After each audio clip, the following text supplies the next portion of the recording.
Shalom Bapak Ibu dan Saudara-saudari yang terkasih di dalam Tuhan Yesus Kristus. Kembali lagi pada pembacaan firman Tuhan hari ini. Karena hidup kita adalah pujian bagi Tuhan, yaitu pujian yang harus menyenangkan hati Tuhan, maka hidup kita harus terus diperlengkapi dengan kebenaran firman Tuhan. Sebelum kita mendengarkan dan merenungkan kebenaran firman Tuhan hari ini, mari kita berdoa agar Tuhanlah yang menolong kita untuk memahami firman-Nya. Mari kita berdoa. Bapa yang baik yang kami sembah di dalam nama Tuhan Yesus Kristus, pada saat ini kami akan membaca dan merenungkan firman-Mu. Tuhanlah yang menolong kami untuk mengerti dan memahami firman-Mu. Di dalam nama Tuhan Yesus Kristus kami telah berdoa dan mengucap syukur. Amin. Hari ini kita akan menerima pengajaran tentang kitab Ester. Jadi 5 kali saya akan berkhotbah hari ini. Munculkan di depan menu ibadahnya, itu dia. Saya kasih judul sifat mempelai Kristus. Kita akan masuk dalam Bible study, Bible story. Ambil catatan, pasti ada rema-rema dan nubuatan yang Allah taruh di dalam kehidupan Anda. Hari ini kebaktian pertama berjudulkan menghargai kesempatan. Ester pasal 1, entah sampai ayat berapa kita akan berhasil mempelajari. Kita hari ini punya waktu seberapa banyak untuk berapa ayat. Nanti kita lihat. Mari kita sama-sama membuka kitab Ester, pasal yang pertama. Ini cerita tentang seorang ratu dibuang, dan ratu itu digantikan oleh seorang ratu yang lain keturunan Yahudi, namanya Hadassah atau Ester. Kata Ester ini, nama Ester ini bagus. Siapa tahu di sini ada yang bernama Ester, Bu Ester ada. Oh, ada Ester juga, ada beberapa lagi ya. Ada Bu Ester di sana. Wah, kita ada ratu-ratu di dalam ruangan ini ya. Ester ini seorang ratu keturunan Yahudi yang tidak diketahui identitasnya sampai nanti ketika dibutuhkan. Makanya kita jadi orang Kristen itu harus berani menampilkan diri pada waktunya ketika iman dipertaruhkan. Itu dulu ya. Tapi jangan sok-sokan. Identitas yang tidak perlu kita umbar dan kita sebar. Gak perlu kita itu menjawab suatu pertanyaan lebih banyak daripada yang perlu. Jangan terlalu banyak bicara. Di akhir zaman ini lebih baik mawas diri. Mari kita akan belajar tentang Ratu Ester. Ayat 1. Pada zaman Ahasiweros, dialah Ahasiweros yang merajai 127 daerah, mulai dari India sampai ke Ethiopia. Pada zaman itu, ketika Raja Ahasiweros bersemayam di atas tahta kerajaannya di dalam benteng Susan. Pada tahun yang ketiga dalam pemerintahannya, diadakanlah oleh Baginda perjamuan bagi semua pembesar dan pegawainya, tentara Persia dan Media, kaum bangsawan, dan pembesar daerah hadir di hadapan Baginda. Di samping itu, Baginda memamerkan kekayaan kemuliaan kerajaannya dan keindahan kebesarannya yang bersemarak berhari-hari lamanya sampai 180 hari atau sampai setengah tahunan. Kayaknya ini pestanya agak terlalu berlebihan ya. Kita harus mengenal konteksnya. Di zaman itu di Timur Tengah ada sebuah negara, ada adikuasa atau negara Persia. Negara ini negara yang very powerful. Mereka itu dipimpin oleh seorang raja, Raja Ahasiweros, dan pemerintahannya itu sangat luas. Alkitab mengatakan di sini merajai 127 daerah, itu 127 provinsi, dari India yang di Asia sampai ke Ethiopia yang di Afrika. Lewat Timur Tengah, kerajaan Ahasiweros itu terbentang sampai 23 negara, 3 benua, 127 provinsi. Ini orang gede sekali. Dan dia kumpulkan semua pejabat dan pegawainya, pembesar-pembesar itu, karena tujuannya adalah untuk rapat, terutama karena mereka mau pergi berperang. Setengah tahun itu kumpul dulu dan memikirkan strategi, tetapi pesta besar-besaran karena itu cara raja menjamu orang-orang VIP-nya. Setengah tahun loh, 180 hari. Kalau saya dulu pernah sekali pelayanan di New Delhi, di India tahun berapa itu, dengan kurang lebih 4 sampai 500 sampai 600 pendeta orang-orang India yang kami layani. Itu saya tinggal di hotel di tengah kota. Tiap malam dengar suara musik yang luar biasa dan benar-benar caranya Bollywood gitu ya. Itu bukan hanya di ballroom hotel itu, tapi setiap kali keluar hotel dalam perjalanan naik mobil, pesta di mana-mana karena orang-orang India kalau menikah itu berhari-hari, makin kaya makin lama, 7 hari dan sebagainya. Saya jalan gitu kelihatan ada orang naik kuda. Wah, naik kuda, berarak-arakan kuda. Malam loh itu, luar biasa. Kita ini pesta di Indonesia mungkin ada apa-apanya. Ini lebih lagi ya. Supaya kita paham konteksnya dulu, supaya kita mengerti apa ini. Ahasiweros dalam cerita ini adalah seorang raja yang sangat besar. Dia tidak melambangkan Tuhan. Esther itu umat pilihan. Nah, kita bisa bercermin dengan sang ratu. Hari ini kita bisa melihat diri kita sendiri sebagai mempelai wanita Kristus. Gereja itu mempelai wanita. Jadi kita bisa banyak belajar dari Ratu Esther, bagaimana jadi umat pilihan Allah. Kita bisa belajar, ada banyak nilai-nilai yang bagus di dalam buku ini, dan ada banyak sekali pengajaran dan nubuatan yang kita bisa terima secara luar biasa, serta pewahyuan dan hikmat untuk hidup kita. Sayang sekali kalau kita baca itu hanya buku-buku tertentu yang sudah klise atau klasik di Alkitab, tapi buku-buku yang lainnya kita hindari karena kita kurang mengerti. Nah, oleh karena itu biarkan gembala atau pengajar atau guru yang akan memberikan penerangan supaya kita bisa melihat dalam cerita ini bagaimana relevan dalam kehidupan kita. Ahasiweros ini suaminya Esther. Dia seorang raja besar tadi. Orang ini seperti kita, orang berdosa. Meskipun dia raja yang sangat berkuasa. Sedikit informasi, 100 tahun kemudian kerajaannya ditaklukkan oleh Alexander the Great atau Alexander Agung dari Yunani.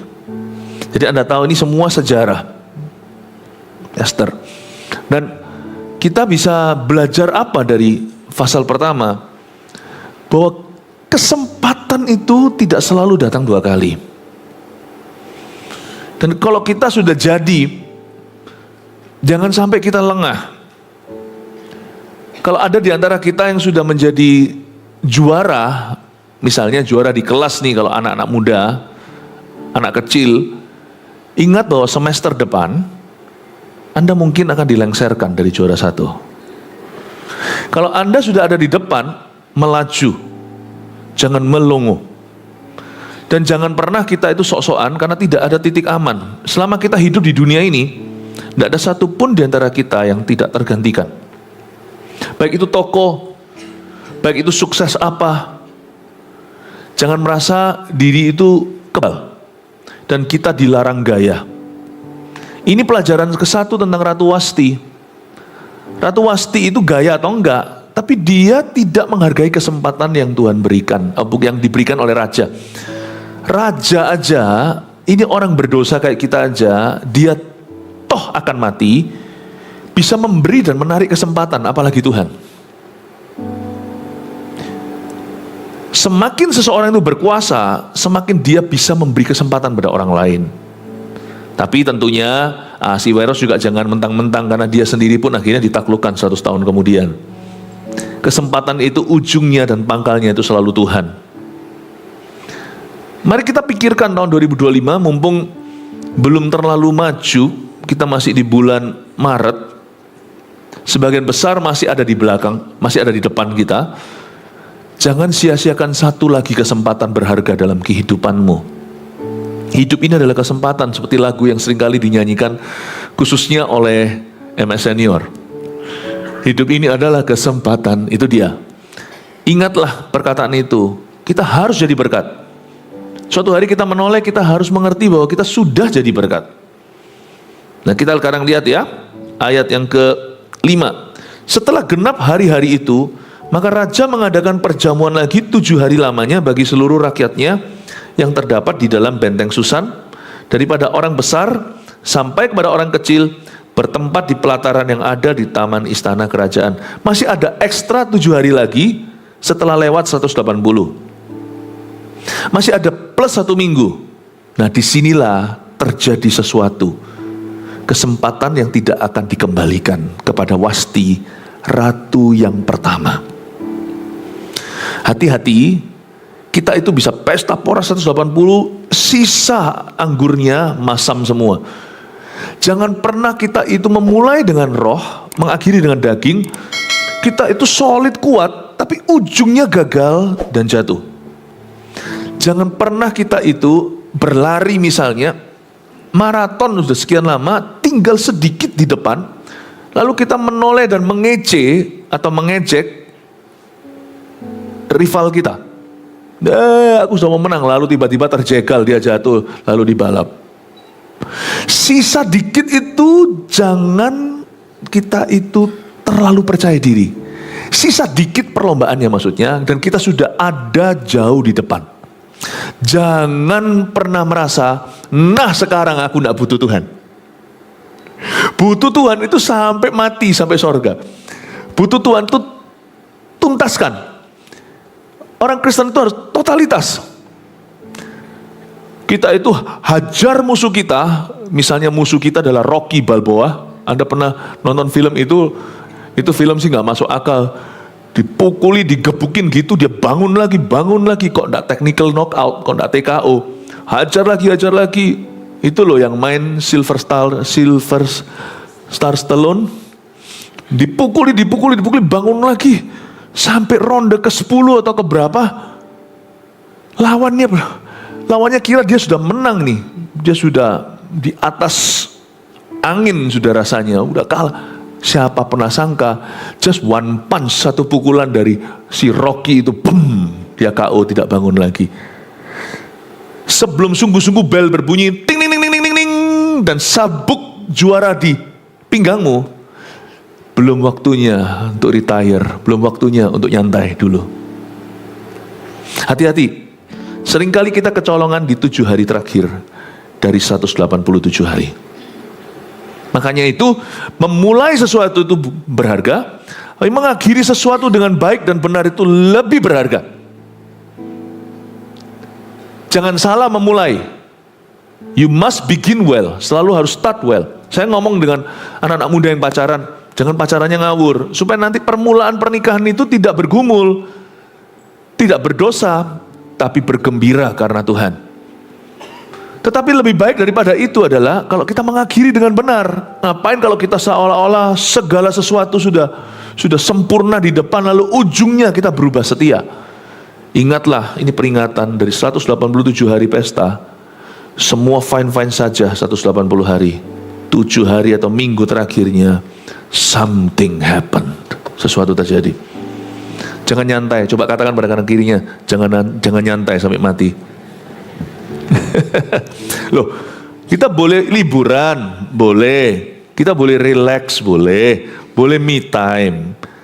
Nyantai itu kondisi rohani, jangan nyantai. Holiday pun jangan cuti kerohanian. Jangan sampai kita kecolongan. Amin Bapak Ibu Saudara. Jangan sampai. Karena itu kita pelajari hari ini dari cerita Esther untuk kita itu waspada. Katakan waspada. Katakan berjaga-jaga. Ya, kita harus waspada dan berjaga-jaga sampai pada akhirnya. Kita lihat di ayat 6. Di situ tirai-mirai daripada kain lenan, mori halus dan kain ungu tua yang terikat dengan tali lenan halus dan ungu muda bergantung pada tombol-tombol perak di tiang-tiang marmer putih, sedang katil emas dan perak ditempatkan di atas lantai pualam, marmer putih, gewang dan pelinggam. Minuman dihidangkan dalam piala emas yang beraneka warna, dan anggurnya ialah anggur minuman raja yang berlimpah-limpah, sebagaimana layak bagi raja. Adapun aturan minum ialah tiada dengan paksa, karena beginilah diisyaratkan raja kepada semua bentara dalam, supaya mereka berbuat menurut keinginan tiap-tiap orang. Free flow, mau minum apa aja. Mereka bergelimpangan dalam kemewahan. Kita tidak usah renungkan ungu tua, lenan halus, tombol perak, tiang marmer, segalanya itu. Kecuali kalau Anda insinyur mungkin, kalau Anda desainer mungkin, kalau Anda pikirkan, wah itu benar-benar kemewahan. Bahkan orang-orang kaya pun yang bergelimpang harta pun mesti hati-hati dan waspada. Hidup ini adalah kesempatan. You never know. You may seem to have everything. Mungkin Anda ada yang merasa punya segala sesuatu. Percayalah, kadang-kadang hanya satu hal aja yang tak kau miliki, itu yang bisa mematikanmu. Kita mungkin punya segala-galanya, cuma ada satu hal aja yang kita tidak punya. Itu mungkin bisa mematikan Anda. Makanya itu bergantunglah pada Tuhan yang punya segala-galanya. Dia sungguhan yang punya segala sesuatu. Kita punya segala sesuatu semua, everything. Cuman paru-paru kita sudah tidak bisa narik oksigen lagi. Udah itu aja, cuma satu aja. Daya tariknya nggak bisa. That's it. Lucu ya. Hidup ini tidak menentu. Saya nggak ngomong ini untuk membuat kita pesimis. Saya ngomong begini untuk membuat kita semakin bersandar dan bersyukur pada Tuhan. Dan jangan kita itu kalau tidak punya segala-galanya itu jangan iri dengan mereka yang punya lebih. Kalau mereka memperolehnya dengan cara yang halal, bahagialah untuk mereka, jangan picik hati. Berkati orang dalam suksesnya, berkata terima kasih Tuhan, orang itu sukses, aku turut bahagia. Sungguhan loh ya, tidak lip service, sungguhan happy untuk orang lain. Jangan mencibir sukses orang, tapi nggak usah minder. Dia bahagia, dia punya ini itu, aku tidak punya itu dan ini, tapi aku bisa sama bahagia tuh. Karena kok sama-sama Tuhannya. Tuhan adalah gembalaku, tak akan kekurangan aku. Tuhan itu cukupkan apa yang kubutuhkan, dan Tuhan tahu persis apa yang aku perlukan. Mungkin aku tidak butuh seperti orang itu butuh banyak. Aku tidak perlu seperti itu. Mungkin orang itu perlu beri makan begitu banyak orang. Aku tidak mungkin. Aku mungkin dalam konteks hidupku itu lebih sederhana. Saya belajar dalam hidup ini tidak pernah iri sama orang, tidak pernah minder, dan juga jangan sombong. Kalau kita memiliki sesuatu lebih, karena sekalipun kita punya sesuatu lebih, kita tidak punya segala sesuatu, sadari. Saya punya sesuatu yang Anda tidak miliki, tapi bukan berarti saya punya segala-galanya. Mungkin misalnya, sama Kolyang nih, mungkin saya punya suara untuk nyanyi, mungkin lebih merdu, tidak ngaku-ngaku nih. Tapi saya tidak punya segala sesuatu, tapi mungkin kalau suruh nari, saya paling parah kalau suruh nari, nggak bisa juga ya Kolyang ya. Tapi Kolyang pasti punya sesuatu, kelebihan Kolyang. Kolyang itu kalau sama orang ya, nggak tahu gimana kalau saya lihat ya, sama hubungan dengan masyarakat, segala, kok bisa ya? Kok bisa saya itu introvert? Kolyang itu bisa sama orang itu bisa luas, supel sama semua orang itu. Kalau ini menurut saya ya, pandangan saya, punya sesuatu yang saya tidak punya. Tidak ada orang itu punya segala-galanya itu, tidak ada. Hanya Tuhan yang punya segala sesuatu. Karena itu kita kalau punya sesuatu, persembahkan untuk kemuliaannya dan untuk bangun manusia. Amin Bapak Ibu Saudara. Belajar untuk tidak sombong, belajar untuk tidak minder. Jangan sampai kita dihakimi oleh sesuatu, oleh seseorang, karena sesuatu yang orang itu punya, kita nggak punya. Loh, kamu jangan tarik aku ke gamemu, ya aku game over lah. Tapi kalau kamu ku tarik ke gameku, kamu yang game over. Misalnya orang punya segala sesuatu. Contohnya, dia punya gedung di seluruh dunia. Di New York ada, di mana-mana. Wah, terbang ke sana sini. Mungkin dibanding dengan orang itu kita kalah. Kalah secara harta. Pencapaian bisnis juga misalnya. Ya, mungkin kalau bicara tentang kartu frequent flyer-nya itu sudah bukan hanya gold, bukan hanya emas, tapi platinum. Wah, misalnya naik ke pesawat itu sudah kayak naik angkot gitu, angkutan kota. Wah, kita nggak usah minder. Ya karena memang itu kebutuhan dan demand atau tuntutan pekerjaan. Pekerjaan saya lebih ke cek log pagi, pulang sore, nggak perlu traveling kemana-mana, monoton sifatnya. Tapi saya punya kartu dengan keluarga saya itu gold atau platinum.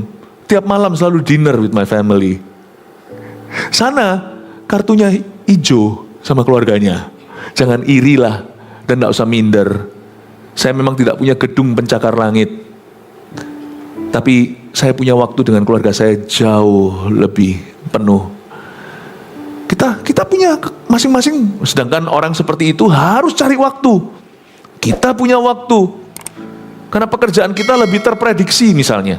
Puji Tuhan, tidak usah minder. Dia punya apa?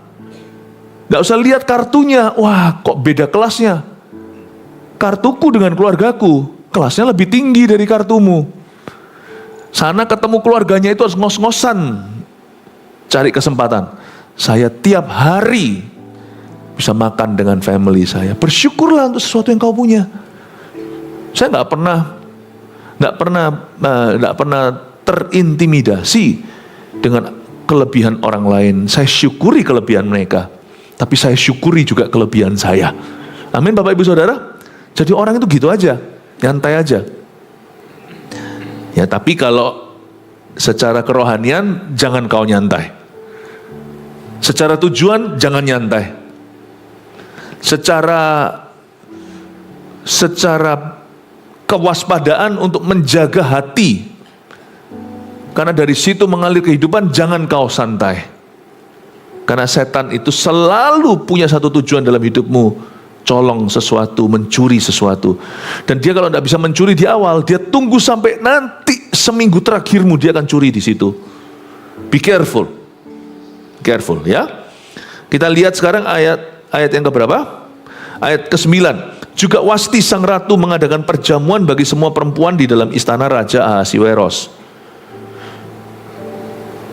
Pada hari yang ke-7 ketika raja riang gembira hatinya karena minum anggur, bertitahlah Baginda kepada Mehuman, Bista, Harbona, Bikta, Abakta, Setar, dan Karkas, yakni ke-7 sida-sida yang bertugas di hadapan Raja Ahasiweros, supaya mereka membawa Wasti sang ratu dengan memakai mahkota kerajaan, menghadap raja untuk memperlihatkan kecantikannya kepada sekalian rakyat dan pembesar-pembesar, karena sang ratu sangat elok rupanya. Tetapi Ratu Wasti menolak untuk menghadap menurut titah raja yang disampaikan oleh sida-sida itu, sehingga sangat geramlah raja dan berapi-apilah murkanya. Di sini ada dua versi. Begini ceritanya. Waktu minggu terakhir itu, raja lagi happy karena dia bangga sama istrinya, karena istrinya itu cantik bukan main. Dia panggil sang ratu untuk datang ke istana Raja Ahasiweros. Maksudnya apa? Mereka nggak tinggal satu kamar. Enggak, kalau raja zaman dulu, raja punya istana kerajaan, ratu punya istana keratuan. Jadi raja panggil ratunya, sini, suruh pakai mahkota kerajaan. Raja suruh pesuruhnya itu sida-sida, ya. Lalu ratu disuruh pakai mahkota datang untuk menjamu tamu. Kan raja kepingin toh, maksudnya istrinya dari sebelahnya untuk bisa menjamu tamunya. Dia dengan bangga akan memperkenalkan, ini loh Bu Ahasiweros. Wah, gitu ya. Jadi dia kepingin gitu ya, untuk menunjukkan bangga kan. Selain itu dia pasti merasa komplit kalau ada istrinya. Tapi Ratu Wasti menolak. Entah karena apa. Tapi ayat 9, Wasti punya gawe sendiri, punya urusan sendiri. Ratu Wasti, sang ratu, mengadakan perjamuan bagi semua perempuan di dalam istana Raja Ahasiweros. Ada dua versi. Versi pertama membela Ratu Wasti. Versi pertama itu gini loh, raja itu kan lagi riang gembira karena minum anggur. Jadi raja ini semi mabuk. Pasti disuruh dipanggil itu untuk ditunjukkan kayak barang aja, seperti benda, seperti sebuah objek.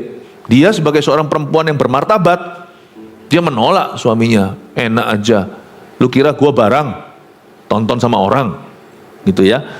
Nggak yang aneh-aneh sih, nggak mungkin lah raja itu izinkan istrinya itu dizolimi, kan nggak mungkin. Seorang laki-laki itu dia bisa baik hati, tapi sekali istrinya dijamah, dia bisa jadi macan, dia bisa jadi singa, ya. Jadi apalagi dia rasa ini kebanggaan, dia merasa bahwa istrinya adalah kebanggaannya, private propertinya gitulah. Itu tidak akan ada ampunnya itu. Kalau sampai siapa-siapa memandang istrinya dengan cara yang tidak baik, pasti ini raja yang sangat berkuasa akan habisi itu nyawa pembesarnya. Pasti. Jadi menurut saya sih tidak ada suatu ketidaksenonohan yang ditawarkan. Tapi paling tidak Wasti tersinggung. Lu kira gua barang? Aku objek apa? Atau mungkin hanya karena dia sibuk? Tunggu dulu dong. Aku di sini juga ada urusan. Nggak tahu ya. Tapi kalau dari sisi Raja Ahasiwerosnya cukup lumrah. Cukup lumrah. Kalau orang itu ingin ditemani sama istrinya waktu ketemu sama tamunya.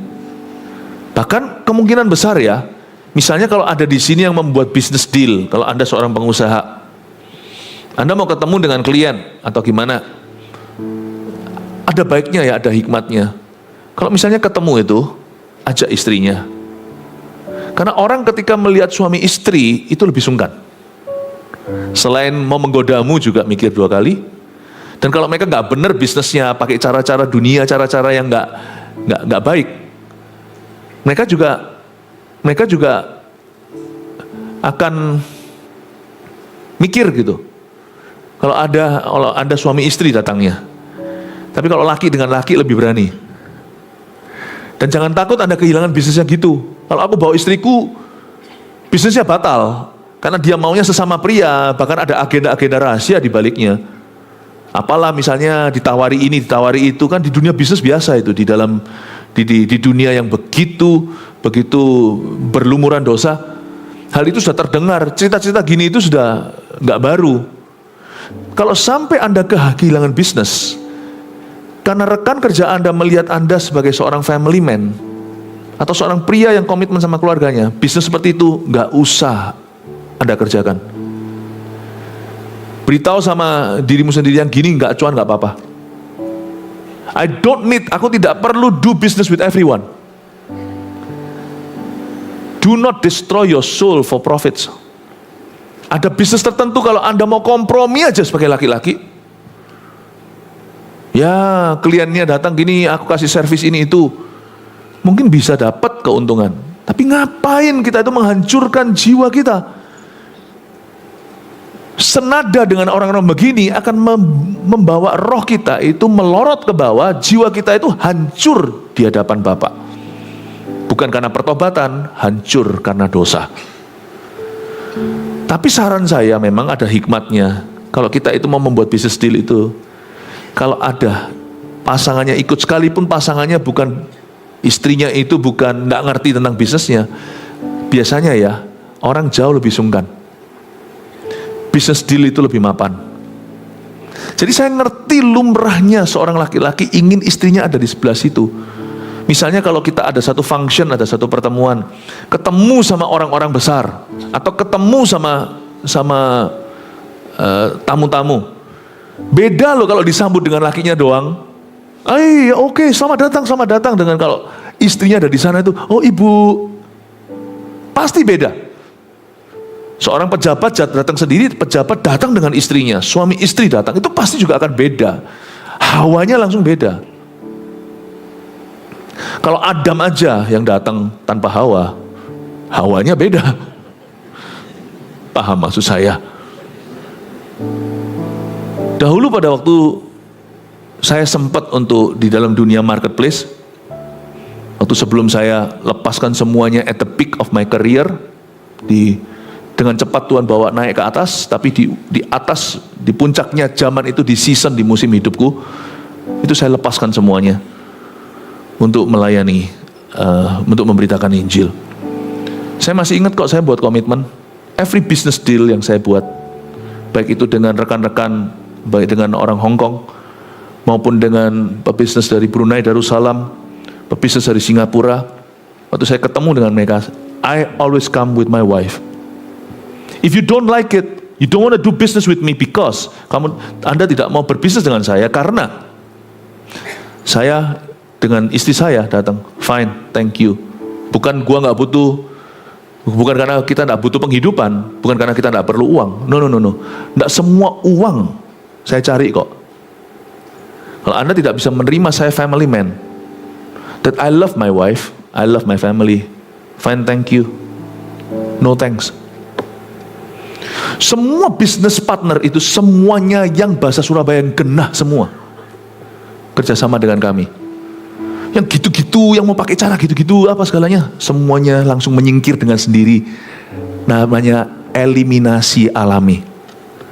Jangan takut tampilkan istrimu. Bukan untuk show kok. Anda tunjukkan pada dunia, sebelum aku komit ke bisnis ini, aku komit kepada keluargaku. Nanti Anda akan dapat rekan-rekan bisnis yang menghargaimu. Bahkan ada juga yang akan kerjasama dengan Anda karena berkata begini, kalau dia aja sama keluarga gini, aku bisa percaya berbisnis dengan orang ini. Berarti orang ini mau nakal, mau rusak, mau curang, kemungkinannya kecil kalau saya lihat family life-nya.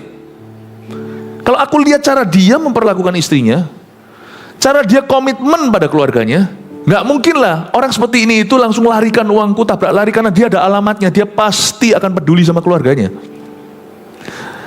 Orang yang waras, yang bisnisnya mau profesional, orang yang benar, nggak tentu orang Kristen ya, tapi orang yang mau berbisnis sifatnya langgeng untuk waktu yang lama, pasti saya mau tahu keluarganya. Kalau saya sih begitu. Saya nggak perlu tahu karena ini bukan pelayanan, karena ini urusan adalah urusan profesional, tapi saya mau a glimpse atau saya mau mengintip sedikit kehidupan privatnya. Baru saya bisa percaya nanti sebelum tag kenapa apa sama orang itu. Oke, nanti kapan kita makan malam, nggak tentu harus ada di office atau di ruang rapat. Kita bisa makan malam misalnya, ketemu dengan rekan bisnis yang akan segera kerjasama, saya akan undang keluarganya secara sengaja, karena saya mau lihat orang ini kayak apa. Nah kalau dia datang dengan gandengan, ternyata itu istri mudanya, saya mikir dua kali, kalau sama istrinya dia bisa khianati, sama aku, bisnis partner yang baru, pasti dikhianati cepat lambat. Bodoh apa aku? Paham maksud saya, cara berpikir ini. Kalau kesana bisa khianati nyonyanya, istrinya yang sudah menikah 25 tahun sama dia, 20 tahun, 40 tahun bahkan, 15 tahun aja. Waduh, aku sama dia gak bisa lihat jauh. Kayaknya nih 7 tahun setelah langgeng kerja sama kita, lancar 5 tahun, cepat lambat orang ini pasti akan khianati saya. Saya kalau mau kerjasama sama orang untuk waktu yang lama, saya akan undang keluarganya. Saya kasih satu trik aja. Anda mau dapatkan pegawai yang gimana? Sekali-kali, gak apa-apa daripada nanti ditipu di tengah-tengah. Pegawai pun bisa menimbulkan kerusakan hebat loh dalam company perusahaan. Undang aja keluarganya. Makan sekali keluar gitu, gak apa-apa lah, anggaplah itu sebagai investasi untuk kau tidak ditipu. Tak undang sama saya mau lihat. Kalau ini orang yang tukang selingkuh, waduh ini nanti akan tukang tilep nanti di dalam kantorku. Saya mau lihat. Saya nggak perlu tahu lebih dalam, kecuali kalau pelayanan, kalau hubungan gereja kan berbeda. Tapi kalau hubungan profesional saya juga nggak bodoh. Kalau saya interview seseorang, saya akan tanya, kira-kira siapa yang paling. Saya akan selipkan 1-2 pertanyaan yang tidak profesional, yang lebih sifatnya personal, tapi tidak masuk ke privasi orang itu. Kalau saya jadi seorang interviewer ya, saya akan tanya dia, siapa yang nasihat siapa yang paling kau dengarkan dalam hidup ini? Waduh, kaget dia. Ini apa hubungannya sama profesiku? Gini loh, ada apa-apa tuh saya tahu nanti siapa yang bisa ingat memperingatkan dia atau menegur dia. Saya tanya siapa kira-kira. Saya mau tahu siapa kira-kira. Bagaimana hubungan Anda dengan keluarga Anda? Jelaskan secara singkat. Loh Pak, apa hubungannya? Mungkin dalam hati, apa hubungannya dengan pekerjaan? Oh, you tidak tahu.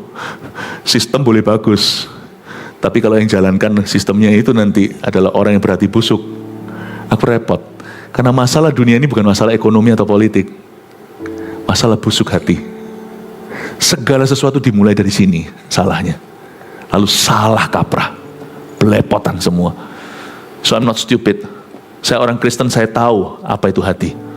Saya nggak akan tanya melulu ke hati karena ini pekerjaan atau profesi. Saya akan tanya, mungkin pertanyaan terakhir, describe shortly dengan cara singkat, tolong jelaskan ke saya yang menginterview Anda, hubungan Anda dengan keluarga itu seperti apa?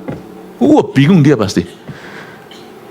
Kalau dia jawabnya terus gini, lihat ke bawah segalanya, saya rasa dia tidak jujur. Tapi kalau dia bisa lihat menatap mata Anda dan memberi jawaban yang real, saya akan hire orang itu. Kurang-kurangnya sana sini nggak apa-apa. Dengan yang satunya tadi itu lihai sekali, hebat. Tetapi tanda tanya abu-abu, ambigu. Kalau ditanya pertanyaan yang sifatnya personal, saya akan pilih yang kurang smart, tapi yang lumayan. Jangan sampai yang sama sekali nggak bisa. Lah saya dalam dunia bisnis misalnya bukan mau jadi guru Saya tidak akan. Kalau dalam pelayanan saya cari yang mentah, tak didik dari bawah. Tapi kalau mungkin dalam berbisnis beda rule of the game-nya. Saya akan tanya dan saya akan ambil yang seolah-olah kurang smart, saya akan tambahkan karena saya tahu orang itu sudah punya karakter yang baik. Saya akan tambahkan kelebihan-kelebihannya. Saya mendingan training orang ini ekstra berapa bulan daripada nanti saya akan mengelus dada saya ekstra berapa tahun karena orang itu. Paham maksud saya Bapak Ibu? Sekarang dari sisi seorang laki-laki kita mengerti kenapa dia bawa. Ini dialah sedang kumpul dengan semua pegawai pejabat pembesarnya sebelum perang. Dia mau nyonyanya dari situ kan menurut saya, bukan saya bela si Weros, saya juga mengerti dari sisi wanita. Tapi menurut saya sih masih cengli saja. Sekalipun dia lagi minum dan bergembira karena anggur, tapi saya rasa dia tetap punya hak sebagai suami untuk meminta istrinya dampingi. Nggak mau Ratu Wasti nggak mau. Mungkin ada gerakan feminis dari dulu. No. Ya. Saya nggak tahu kenapa dia nggak mau, tetapi intinya saya pelajari sesuatu. Gini ya Bapak Ibu. Setiap kali kita diberi kesempatan, ambil kesempatan itu. Buktinya, nanti ratu penggantinya namanya Esther. Tidak dipanggil, tidak diminta, memberanikan diri masuk ke hadirat raja. Meskipun tentunya kita tahu untuk menyelamatkan bangsanya itu motivasinya. Tapi ternyata, kalau kita itu mau dekat aja di welcome kok. Ini dipanggil nggak mau datang. Ratu Wasti. Esther nggak dipanggil datang. Berarti gini Bapak Ibu Saudara, kenapa yang satu dilengserkan satu jadi? Karena yang satu serius ingin jadi ratu, yang satu, aku kan sudah jadi ratu, udah aman. Menganggap kesempatan itu murahan. Orang yang punya 1 talenta dengan 5 talenta, kenapa yang satu itu diambil daripadanya?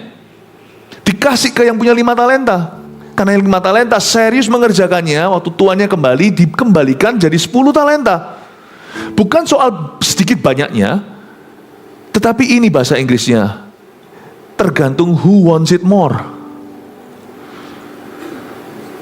Tergantung siapa yang lebih menginginkannya. Saya dulu waktu saya masih SD, ya, olahraganya saya dulu itu, saya dari kecil setelah disembuhkan Tuhan di Taiwan, saya itu jadi anak yang atletis. Segala macam sport bisa. Olahraga apapun mampu. Sampai saya pernah dengan tim di sekolah SD sepak takraw itu loh, yang sangat-sangat kita semua nggak terlalu familiar, yang pakai rotan itu loh bolanya.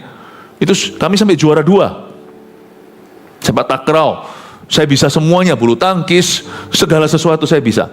Tenis, everything. Saya punya nilai olahraga cuma dapat 5 atau 6. Kenapa? Karena terlalu banyak bercanda pada saat sesi olahraga. Karena saya tidak serius, tidak memperhatikan peraturannya, selalu melanggar peraturan, seenaknya sendiri. Toh saya merasa saya mampu, saya atletis. Lari juga, saya pernah sekali suruh lari putar sekolah. Yang namanya Philip gak kembali-kembali. Beli es sirup, beli jajan di pinggir jalan. Saya dengan beberapa teman saya dapat nilai buruk. Teman saya satu polio kakinya waktu saya masih sekolah elementary. Dia lari terakhir datang. Enggak, saya yang terakhir, dia dulu sampai. Karena dia sekalipun dia lari enggak bisa, tapi dia jalan dengan sepatu portfolionya itu, pelan-pelan, guru memberi dia perkecualian. Orang lain muter misalnya 3 kali di sekolah atau 5, dia hanya muter sekali saja. Tapi dia nyampe sebagai orang kedua terakhir. Sampai di sana dia dapat nilai 10. Saya orang terakhir setelah dia. Saya datangnya itu kurang lebih 15 menit setelah dia, dengan bawa pentol, bawa skala. Akhirnya saya dapat 5. You see, dalam hal ini 5 talenta yang kalah, 1 talenta menginginkannya. Bukan nilai 10 itu who wants it more. Bukan kemampuanmu, bukan mampu, tapi kemauanmu. Dia sungguh-sungguh inginkan itu, makanya dia dapat segitu. Ratu Wasti tidak menginginkan kok posisi itu. Dia merasa aku sudah di sana. Ingat sesuatu Bapak Ibu, apa yang tidak kau inginkan atau tidak kau hargai, pasti dikasih ke orang lain nanti. Udah gitu aja. Apa yang sekarang merupakan your crown atau mahkotamu, kalau Anda tidak inginkan. Ada satu show namanya Ellen apa itu, yang akhirnya Ellen DeGeneres. Ya, itu terkenal sekali. Tapi dia mulai abusive. Dia mulai pakai cara-cara yang tidak baik, mulai menekan semua rekan-rekannya, mulai merasa dirinya di atas awan-awan. Akhirnya kan sekarang nggak jadi. Ketika dia merasa, saya ngerti kalau taping kayak gitu tuh luar biasa. Itu terus lama-lama dia jadi bosan. Tapi sekarang setelah dia sudah disingkirkan, malah justru menginginkan. Digantikan dengan orang lain, apapun juga yang tidak kau hargai, Tuhan akan memberikannya ke orang lain. Hargailah. Jangan berkata, kerjaanku ini monoton begini aja, bosan aku, begini terus, sampai kehilangan pekerjaan, baru berkata, kembalikan pekerjaan itu Tuhan, kembalikan kepadaku. Manusia itu punya satu sifat jelek. Ketika dia hilang sesuatu, baru dia rindu. Tapi ingat sesuatu, apa yang tidak kau hargai akan diambil daripadamu. Mungkin gak sekarang, tapi cepat lambat pasti. Tapi celakanya waktu diambil, penyesalan akan luar biasa di dalam hati. Dan Anda tidak bisa berbuat apa-apa. Ingat sesuatu, berkat yang paling monoton pun, yang paling membosankan pun, berkat yang paling kecil pun, bukan hanya pertahankan. Sekalipun sudah kau miliki, perjuangkan. Tiap kali diberi kesempatan dalam berkat yang sudah Tuhan berikan, setiap kali diberi kesempatan dalam bidang yang Tuhan sudah percayakan, setiap kali Anda memiliki kesempatan untuk bisa menikmati apa yang sudah Anda miliki, nggak usah kejar yang belum Anda punya. Apa yang sudah Anda miliki itu, kalau Anda bukan punya menghargainya dengan segenap hati seperti menghargai Tuhan, Anda tidak akan hanya sekedar mempertahankan, tapi memperjuangkan. Loh, ngapain diperjuangkan? Aku sudah punya. Itu sudah milikku kok. Perjuangkan terus. Saya sampai hari ini masih memperjuangkan kebahagiaan keluarga saya, meskipun keluarga saya keluarga yang bahagia. Saya memperjuangkan. Saya ngomong sama istri saya, seperti ini. Aku punya satu goal, visi gereja jelas, visi kita dari Tuhan sudah sangat-sangat gamblang. Tapi visiku sebagai laki-laki, saya bilang, visi saya sebagai pria, sebagai suami adalah membahagiakan kamu. Saya ngomong sama dia, kamu menikah cuma sekali pada seorang pria, aku pastikan you happy. Itu pun saya masih gagal-gagal terus. Saya masih gagal-gagal terus. Kadang-kadang masih hal-hal tertentu, hal kecil yang mungkin saya bisa lakukan, saya lupakan. Padahal saya sudah komit kayak begitu aja masih kurang. Sayanya dia nggak pernah ngomong apa-apa, nuntut apa-apa. Tapi saya merasa I could have been better. Perjuangkan, sekalipun sudah istrimu. Jangan hanya kejar wanita itu sebelum dia apa-apa dalam hidupmu. Dikejar, bukan sifatnya anak-anak muda. Kejarnya itu kayak betul-betul kayak agak sedikit bukan merinding ya, kita agak sedikit gimana gitu lihat anak-anak muda yang begitu posesif. Padahal belum apa-apa loh, baru pacaran loh, video call 24 jam sehari. Aku lagi sisiran, kamu lagi apa? Tunggulah, jangan ngejos di depan. Kalau Anda sungguhan menikah, itu masih ada 50 tahun pernikahan, 60-70 tahun pernikahan. Justru yang menikah itu harus perjuangkan. Loh, dia sudah jadi biniku, sudah jadi istriku, dia sudah jadi suamiku. Perjuangkan. Perjuangkan. Sebab apa yang tidak Anda perjuangkan, Anda pasti akan malas-malasan. Dan apa yang malas-malasan pasti tidak akan kau hargai. Apa yang tidak kau hargai pasti akan hilang. Hilang mungkin tidak hilang gimana lah, enggak. Pasti ada sesuatu yang hilang tapi di dalam pernikahan Anda. Dengan anak juga sama, perjuangkan. Saya perjuangkan, sudah anakku kok. Saya masih perjuangkan, sibuk. Misalnya saya kasih contoh. Saya sama Jeremy baru berapa hari yang lalu. Kita janjian waktu, padahal di rumah juga bisa. Tapi kalau di rumah kan kita pakai piyama. Tapi kalau di kerja, apalagi sekarang udah kerja di gereja, kita ketemu hari apa kemarin? Untuk waktu 2 jam, duduk hanya father and son di kantor. Saya ngambil slot waktu di tengah-tengah siang untuk bicara dan banyak ngobrol diskusi tentang ministry. Sudah anakku tinggal di rumahku, perjuangkan waktu. Meskipun di rumah kita juga punya waktu bersama. Di rumah kita punya hobi-hobi sendiri, apalagi kalau makan-makan. Tapi saya tetap perjuangkan. Bapak ibu saudara, saya mau dorong Anda, kalau sesuatu Anda hargai, pasti Anda perjuangkan. Bukan demi memilikinya, tapi supaya bisa Anda menghargai berkat-berkat Tuhan di sana. Ingatlah bahwa kita bukan pilihan pertama seperti Ratu Wasti, seperti Ratu Esther. Ratu Wasti itulah pilihan ke-1. Tapi kalau Anda menghargai lebih daripada orang-orang yang diberi kesempatan, kesempatan itu akan diberikan kepadamu. Amin Bapak Ibu. Terus terang loh, kita ini bukan pilihan pertama loh. Secara manusia, Adam itu pilihan pertama. Adam. Kita bukan Adam kan? Jangan hanya lihat beliau jatuh. Tapi dia itu pilihan ke-1. Sebagai manusia pun kau bukan pilihan pertama. Yang perempuan, jangan tersinggung sama saya, sebab saya percaya laki-laki dan perempuan martabat yang sama. Anda bukan pilihan pertama. Adam dipilih dulu, setelah itu Hawa dicipta. Oh kalau gitu Adam lebih superior dong? Ya enggak juga. Kecuali Adam, satu-satunya orang yang mungkin gak punya pusar. Karena dia gak lahir dari mama. Adam itu satu-satunya manusia yang tidak lahir, tidak memulai hidupnya dari sejak bayi, tapi langsung di usia bisa menikah. Hanya ada 2 manusia di seluruh dunia yang diciptakan Tuhan langsung dewasa. Jadi saya bisa bayangkan Adam itu nanti suatu hari di sorga lah mau tanya, lu punya pusar gak? Sekarang sih buat apa tanya cari-cari tahu. Kita semua dari hari-hari. Berarti laki-laki, dengarkan saya, kita bukan pilihan pertama sebelum kita mama. Every other man, setiap laki-laki yang ada di dunia ini setelah Adam tentunya, semuanya lahir dari ibu. Kita ini buah hati. Kita itu jatuh dari pohonnya. Pohon itu pilihan ke-1. Your parents, not you. Jadi kita ini memang bukan pilihan pertama kok.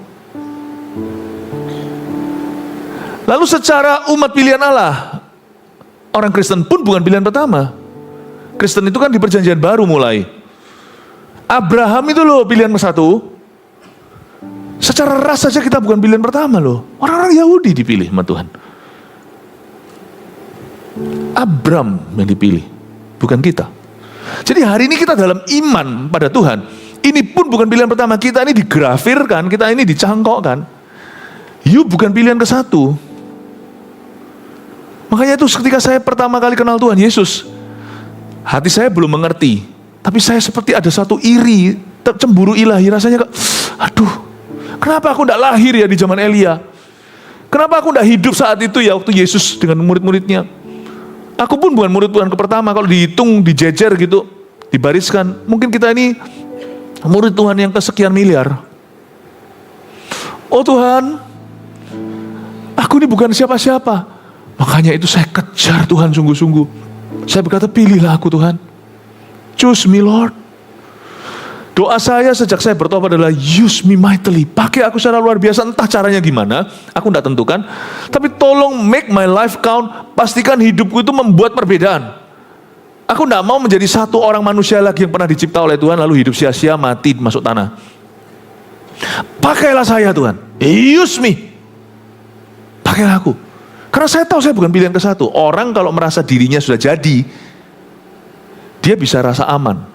Tapi kalau kita selalu sadar dan mawas diri bahwa kita bukan pilihan pertama, kita ini pilihan kedua, ketiga, sekian, Anda akan sungguh-sungguh. Berkat yang kau nikmati hari ini, itu sebenarnya saya curiga, itu Tuhan transferkan kepada Anda. Karena ada orang sebelum itu yang layak mendapatkannya, tapi tidak mau. Saya curiga nih, tempat saya berdiri sekarang ini untuk berkhotbah, harusnya orang lain. Bukan bicara soal penjadwalan pembicara, tapi pengaruh dalam kehidupan jemaat. Dalam pengembalaan juga sebagai gembala, mungkin sebagai gembala sidang, mungkin bukan saya orang yang seharusnya.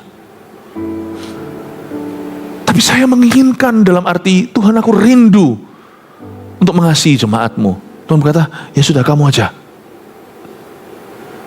Ini aku, utuslah aku. Kata Yesaya.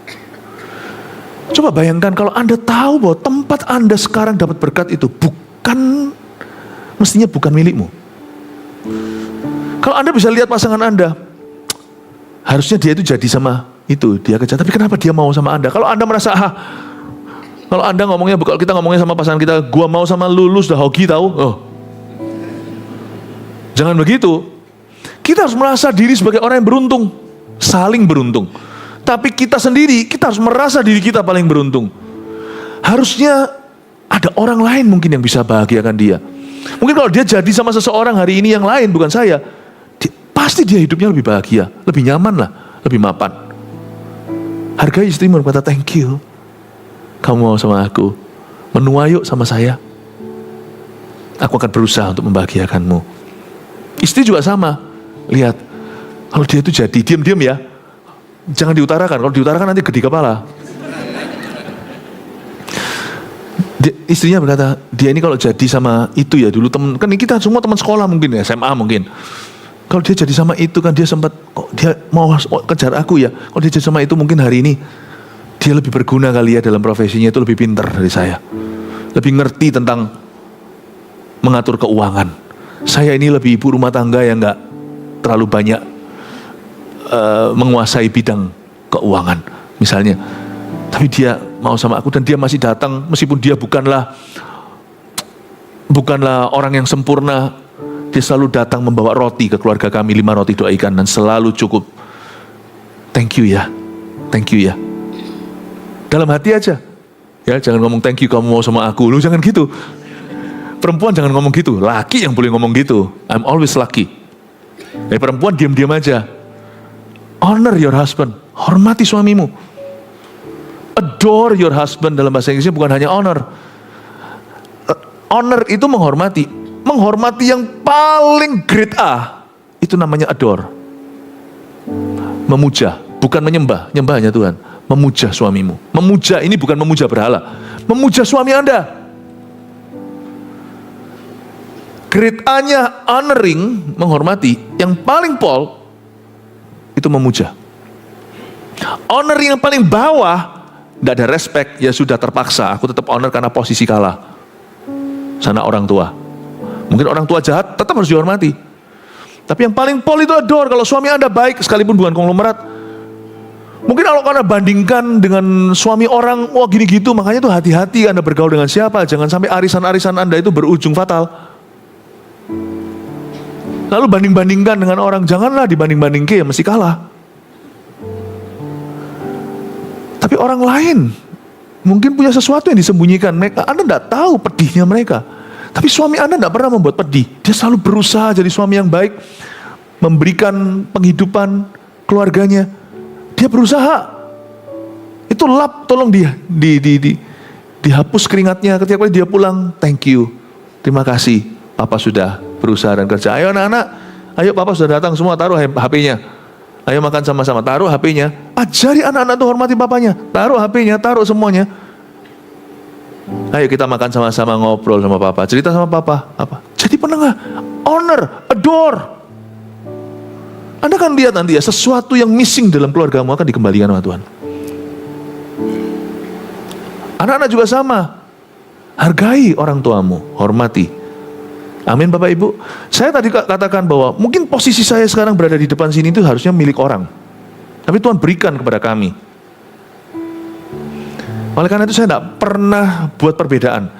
Saya mau khotbah di depan 10.000 orang, 1.000 orang, 100 orang, 10 orang, atau 1 orang. I am the same man. Komitmenku tetap 100%. Saya ajari pada diri saya sendiri bahwa hari ini, tempat di mana saya berdiri ini, bukan milik saya. Itu kepercayaan, dan kalau Tuhan percayakan kepada saya akan senantiasa perjuangkan. Bagi saya tidak ada kebaktian pagi, kebaktian siang, kebaktian malam. Makanya itu kalau Anda datang ke gereja, masih ngantuk, itu urusan Anda. Selesaikan ngantukmu.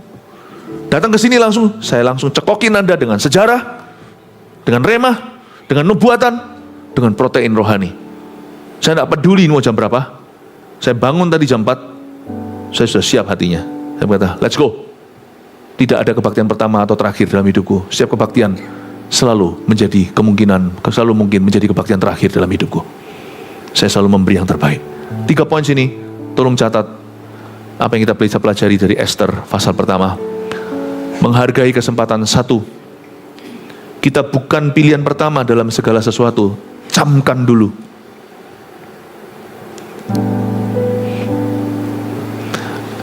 2, hargailah setiap kesempatan seolah terakhir kali.